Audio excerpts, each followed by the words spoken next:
Hey y'all, Bill the How-To Guy here. Feel free to subscribe at youtube.com/Bill the How-To Guy because Bill will show you how to.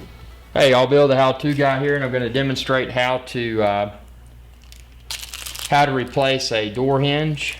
And I've got the replacement one here. First thing you're going to want to do is just take all these screws out that are in.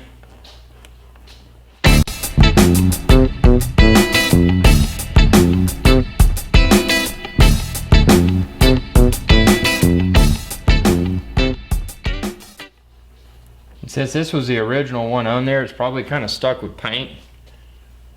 So I'm going to get a hammer and tap it gently.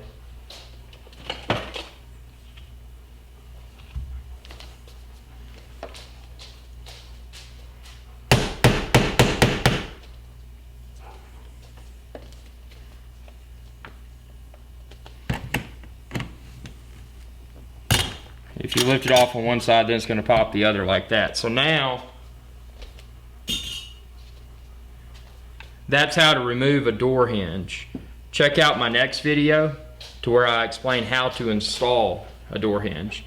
And share this video with others. Subscribe if you haven't already. It's youtube.com/Bill the How-To Guy.